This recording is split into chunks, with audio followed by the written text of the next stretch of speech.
find themselves in a period of struggle. So for me, it was about using colonialism as context, and ultimately this idea about a decolonising analytical model. And one of the things that I was drawn towards was the fact that although I was somebody who was part of the community, I wasn't going to be a propagandist. I had to, at some level, be able to use intellectual autonomy, as Noam Chomsky talks about, and do my best to be honourable to the truth. Because I was part of the community, it doesn't mean I can view these things uncritically or view these things in a rhetorical way. It had to be done in a way that spoke truth to power and recast research itself as a form of resistance. So for me, basically, where this starts off, this idea of imperialism and colonialism, because what we know is that empires produced colonies, and Ireland was very much England's first colony. And Edward Said talks about imperialism being linked to political collaboration, economic, social and cultural dependence, and this idea that the colonizing power has the right to direct the rest of humanity. But what interested me was what role did culture have, or the role in culture in Seconia has. And I have a quote here from Ngugi wa Thiong'o, because Ngugi wa Thiong'o talks about the realm of culture. He says that political and economic control can never be complete without mental control, which is mediated through culture. And he talked about the colonial education systems that was used in Kenya. And he says, the most humiliating experience was to be caught speaking Wahoo in the vicinity of the school. The culprit was given a metal plate to carry around his or her neck with inscriptions, "I'm stupid, I'm a donkey." A button was given to one pupil who was supposed to hand it over to all who had been caught speaking in his mother tongue. Whoever had the button at the end of the day would sing all who had given it to him. Thus children were turned into witch hunters and taught the lucrative value of being a traitor to one's own immediate community. Now, of course, that was Kenya in the 1850s. In Ireland, it was the 1830s, and the tally stick was the button was a tally stick or a bataskir. So it was the same process, and perhaps a more contemporary way to describe it was the famous phrase that was used by Steve Biko from On Africa's. He says the most potent weapon in the hands of the oppressor is the means of the oppressed. And we'll find out how this panned out in the Irish context, because if you look at the fact that the Irish language ended up towards the end of the 19th century as a language of the poor, the language of the marginalised. People like Barra O Donnabhain would talk about this. He would talk about if the colonist wants to obtain a place for himself in the community or in the world, he must bow to the linguistic power of his master. In order to free himself, or so he believes, he agrees to destroy himself. And we'll see how this process, I would argue, happened in Ireland. And how, when it pans out, we'll look at the process and how it can lead to what I would call decolonisation. Because people like Paulo Freire would talk about this, the Brazilian educationalist, he would talk about invasion being accentuated over a period of time. In order for it to work, as people like Steve Biko were saying, people had to believe that they were intrinsically inferior. So according to Paulo Freire, he says the more the invasion is accentuated and those invaded are alienated from the spirit of their own culture, from themselves, the more they want to be like the invader, to walk like them, to dress like them, to talk like them. And for Fanon, he talked about there being 3 phases to the process of decolonisation. He was an Algerian abolitionist. And what he says is, ultimately, the 3 phases start with the recognition to have been colonised. To start with the process of recognition that, as he described it, we're at the bottom of the barrel. If you can do that, you might go to phase 2, whereby you bring the process of reclaiming a history and reclaiming a culture. If that can be done successfully enough, you may move to phase 3, which is a struggle for national independence. And according to Fanon, to fight for national culture means in the first place to fight for the liberation of the nation, the material keystone which makes the building of the culture possible. So for Fanon, within the context of colonisation and overt subjugation, the use of language and culture cannot be anything but something that's part of a political fight back. And we'll see again how this pans out in my view in terms of what happened in Ireland. Paulo Freire looked at education, because I think what Thiong'o was talking about the colonial education and its impact. Freire was talking about a counter to that. He was talking about education through empowerment. He says the more the alienated culture is uncovered, the more the oppressive reality in which it originates is exposed.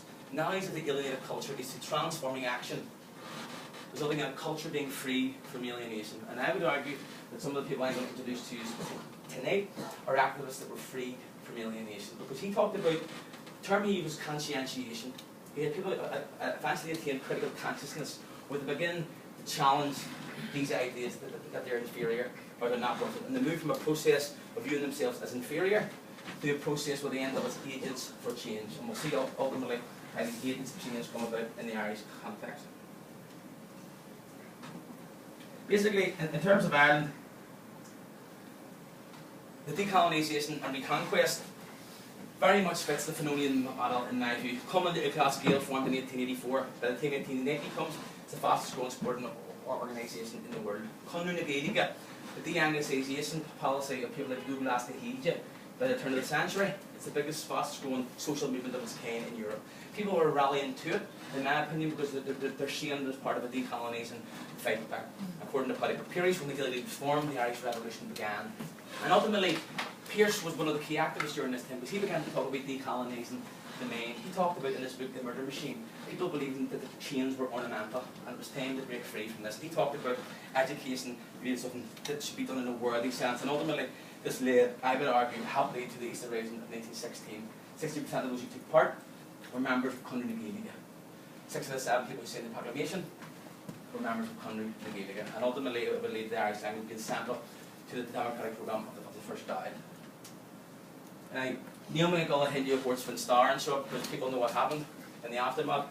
I just wanted to make this point about partition and counter-revolution because according to people like Martin O'Kane, who was an Irish language activist, and this fits with what Frantz Fanon also says. He says that liberation continues long after the process for national independence. And he talks about the Irish language, and he says that if the proclamation isn't fulfilled, then people in Connemara are walking about in their bare feet, poverty-stricken. People in Dublin are still living in slums. People talk about the green flag being hoisted, the paint boxes being painted green, but ultimately nothing had changed. And he says any action which raises the spirit and enthusiasm of the Gaelic speaking public is an important part of that reconquest. And one of the pieces of work that he's involved in is the formation of the Munchen na Gaeltacht in 1934, and they go on a sponsored cycle from Connemara to Leinster House. And what they're asking for is the rights of the proclamation. And ultimately, Eamon Daviller accedes to their demand, and during this period of time, Rathcarn Gaeltacht is founded. And the sponsored cycle was significant, and we'll come back to that there in terms of the campaign that's happening now in the north of Ireland. He also spent the time in jail in the Curragh camp where he promoted the Irish language, and crucially, he formed the Mishnah campaigning group in the 1960s, which was a forerunner for Fatah's Chartership of the Gaeltacht, and it was about challenging for the rights of Irish speakers, and it had a huge impact on a certain crowd of people in the north of Ireland. Before we unpack that, it's worth just talking about what happened in the north of Ireland, because when partition was accentuated, Hui and Gaelic Ileg, so the great significant achievements of Connu na Gaeilge were eroded. The Irish language became a language that was marginalised. According to James Craig, he uses the financial argument: we have stopped the grants of the Irish language simply because these boys being taught Irish wouldn't be any better or loyal. And I'm going to talk about this in the recent times first, because Killen already hagan Nisan and Tiv and Toshka, August and Tiv Pragmata, can Bart the actors August and Curry and Kieran at me, but he asking the initiate of tactically. William Grant says the only people interested in this language are the valiant enemies of Northern Ireland. So in 1923, Education Act, the Irish language is marginalised. No more funding for Irish language being taught after school. The erosion of the Gaeltacht in the 6 counties. And the Loyalist League writes to James Craig and asks for the Irish language to be banned. And he famously says, if we ban the Irish language, the very people, the very dogs on the Falls Road will bark in Irish.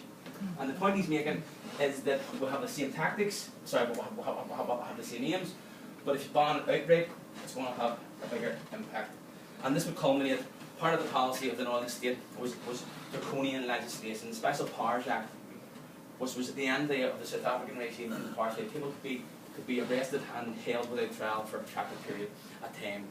The Public Health and Miscellaneous Provision Act meant that it was illegal to have street signs in Irish, and in 1948, Brian Faulkner, who was the future Prime Minister, imposed this Public Order Act, and it meant that 2 activists from Newry who put street signs up in Irish were incarcerated for 3 years. And he talked about, we simply cannot allow the naming of our streets in a language which is not our language. Now, what does this mean in terms of what happened in the north? I would argue that the language became arguably an Ullu Celch. A language during this period, if you're going to promote the Irish language, it was as part of an alternative society. No more George Seamus McShane, at Instagram graph and show, Johnny Momashi are coming to an art. Near a Vundenstat, there was no state. We existed independent of the state. Coming to an art is founded in the 30s during the period of the Outdoor Relief Act. two aims. Firstly, to have Irish language classes, and secondly, to have Ceilidh at the weekends. Now, this becomes a hub of activism during the 30s and the 40s, and all sorts of activists are taking part in the work of Common Cleanar. But crucially, in the 1950s, in 1953, take a very radical step. They become Common Gaelic wine. A lot of the political activists from the various socialist groups who were involved in Common Cleanar walk away. They say this is elitist. They say if it's Irish only, then we can't use it. There's a huge debate, and there's a split in Common Cleanar, but it goes ahead. And one of the things that happen is a cohort of young activists come at the same time, and they marry each other, and they become the key activists during the next period of time. And their motto is Na Habare Jane. And one of the big things that happens that influences them is the visit of Martin O'Kane in 1963, where I argue the republicanism of Rousseau, the civic virtue and political integrity of organising from below, is argued by Martin O'Kane. Because he comes and he says in his famous speech, Sprague and Gaeltacht mas Sprague sin Cajal and Shirk, we Sprague the Urishishin, he and Gaeltacht and Nash and Gaelach, Nielsen get a cuz walk there and a cunning get the Hashma, of the Cussle here Corby, a Vest and Nash and Gaelic Amahan Shaw. And crucially, he says, O Corga Monner for Gaeltacht the Ura, Agus Shabbat the Tilly Skull and the Gaelach, and Gaeltacht even we than Gaeltacht. So the Common Cleanar activists are saying, should we move to Connemara? Should we move to Donegal? How do we promote the Irish language? And he says, you will inspire the people of the Gaeltacht by having Gaeltachts in your own area. And ultimately, he was one of the inspirations behind what was to happen thereafter. And of course, in 1966, the young activists here would also become members of the Mishnah, and famously Martin O'Kane and 10 others would go on hunger strike outside Leinster House in 1966 on the 50th anniversary of the proclamation. And what they were saying was, the proclamation hasn't been fulfilled. The Irish state has failed to save and promote the Irish language. And while they're doing that, Seamus McShane and the boys do the exact same thing in Common Cleanar. And for the first time, BBC Northern Ireland covers a story about the Irish language and interviews one of the activists in Irish with subtitles. The first time that happened in Common Cleanar. So, what happens thereafter, I would argue, is the key decolonising project of the 20th century. Because the people of the shores wrote Gaeltacht, the seed, the plant, the seed.